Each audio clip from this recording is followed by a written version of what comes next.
இல்லை, எண்ணங்களுக்கு பலம் உண்டு, ரொம்ப பலம் உண்டு. எதை தேடிக்கொண்டிருக்கிறாயோ அது உன்னை தேடுகிறதுன்னு அடிக்கடி சொல்வேன். ரூமி. மரணத்தை தேடுகிறீர்களா? வந்துரும். வாழ்க்கை தேடுகிற வரும். நீ எதை தேடுகிறாயோ அது உன்னை தேடுகிறது. ரொம்ப முட்டில் அடிப்படும் 12 வருஷமா பயந்துட்டு இருந்தேன். அடிபட்டுச்சே 12 வருஷத்துக்கு அப்புறமா. நயாகராவை தொட்டு பார்க்கணும்னு நினைச்சுக்கிட்டே இருந்தேங்க. 10 வருஷம் தொட்டு பார்த்துட்டேனே. எதை கேட்டாலும் டீடைலிங்கா கேளுங்க. அப்படி விழிப்புணர்வோடு இருங்க. Hi all. மோஸ்ட் ப்ராபப்ளி பார்த்தீங்கன்னா பெரிய ஆட்கள், பாப்புலரான ஆட்கள் எல்லாருமே அந்த லா ஆஃப் அட்ராக்ஷனை பற்றி தெரிஞ்சு அதை ஃபாலோ பண்ணிட்டு தாங்க வராங்க. சில பேர் ஓப்பனாக சொல்லுவாங்க, இதை பண்ணுங்க, இதை நான் பண்ணேன் அப்படின்னு ஓப்பனாக சொல்லுவாங்க. ஆக்டர், ஆக்ட்ரஸ், இந்த மாதிரி பாலிவுட், ஹாலிவுட் எல்லா விஷயங்களுமே இந்த மாதிரி லா ஆஃப் அட்ராக்ஷனை ஃபாலோ பண்ணிட்டு தான் இருக்காங்க. நீங்கள் ஃபாலோ பண்ணுறீங்க இல்லை, அது தெரிஞ்சோ தெரியாமலோ நீங்களும் ஒரு விதத்தில் அட்ராக்ட் பண்ணிட்டு தான் இருக்கீங்க உங்களுடைய எண்ணங்களின் அடிப்படையில். அதுதான் இங்கே பர்வீன் சுல்தானா பயங்கரமான ஒரு மோட்டிவேஷனல் ஸ்பீக்கர் இல்லையா?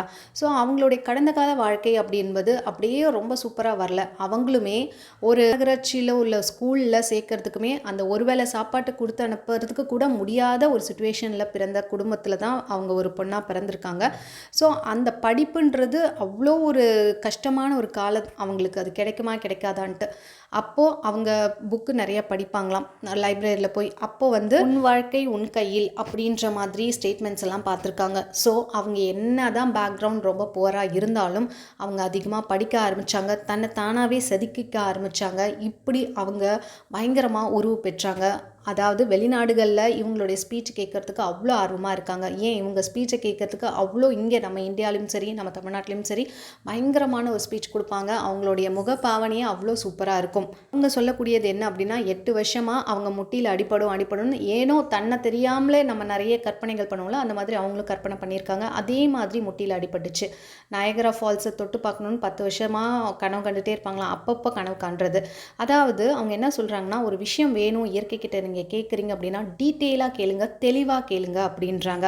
நீங்கள் ஒரு காரை எடுத்து நான் பீச் ரோட்டில் சூப்பராக 80 கிலோமீட்டர்ஸ் ஸ்பீடில் நீங்கள் ஓட்டணும்னு நினச்சா உங்களுக்கு காரும் கிடைக்கும், அந்த வாய்ப்பும் கிடைக்கும். ஆனால் அது உங்கள் கார் தானா இல்லை சொந்த காராக இருக்குமா இல்லை யாராவது சும்மா ஓட்டி ட்ரையல் பாருங்கள் அப்படின்ற மாதிரி கொடுக்கறதுக்கான வாய்ப்புகளும் இருக்கும். அதுக்கு தான் டீட்டெயிலாக கேளுங்க. இயற்கை பிரபஞ்சம் உங்களுக்கு கொடுக்க ரெடியாக தான் இருக்குது. அதுக்கிட்ட ஒன்று கரெக்டான நுணுக்கங்களோட நீங்கள் டீட்டெயிலாக கேட்கணும் அப்படின்ற மாதிரி அவங்களும் சொல்கிறாங்க. இதை தாங்க நாங்களும் சொல்கிறேன். விஷுவலைசேஷன் பண்ணுறேன் அப்படின்ற பேரில் சில பேர் எனக்கு கிடச்சிருச்சு அப்படின்ற மாதிரி மட்டும் இல்லாமல் டீட்டெயிலாக நீங்கள் என்ன ட்ரெஸ் போட்டிருக்கீங்க, என்ன எமோஷன் பண்ணுறீங்க, யாரெல்லாம் பேசுகிறாங்க, யார்கிட்ட ஃபோன் பண்ணி பேசுவீங்க, அந்த மாதிரி ஒரு சம்பவம் நடந்துச்சுன்னா அவ்வளோ நாள் நீங்கள் ஏங்கிட்டு இருந்த ஒரு விஷயம் உங்கள் கையில் கிடச்சிச்சுன்னா நீங்கள் எப்படி குதிப்பீங்க, எங்கே போவீங்க, இப்படி எல்லாத்தையும் டீட்டெயிலாக நீங்கள் பண்ண அது மேலே உங்களுக்கே அறியாமல் ஒரு நல்ல ஒரு ஃப்ரீக்வன்சி உங்கள் உடம்புல க்ரியேட் ஆகி அதை அட்ராக்ட் பண்ண ஆரம்பிச்சிருவீங்க. இதுதான் நடக்கும்.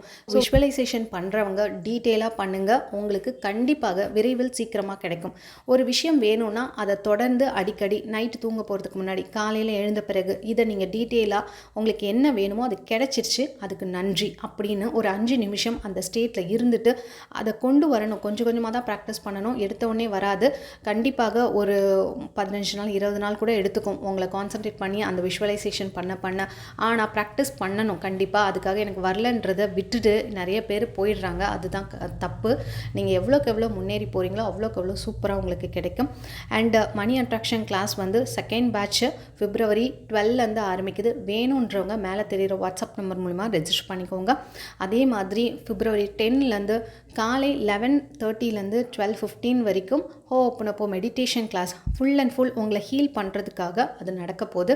அதாவது உங்களுக்குள்ள நிறைய பயம், ஃபியர், ஸ்ட்ரெஸ், டிப்ரெஷன் இது எல்லாமே இருக்கும். அது என்ன பண்ணுறதுன்னு தெரியாமல் நிறைய பேர் ஏங்கிட்டுருக்கோம், தவிச்சிட்ருப்போம். ஸோ அதெல்லாமே உங்களை ஃபஸ்ட்டு செல்ஃப் ஹீலிங் மாதிரி தான் அந்த ஓப்பனப்போ மெடிடேஷன்.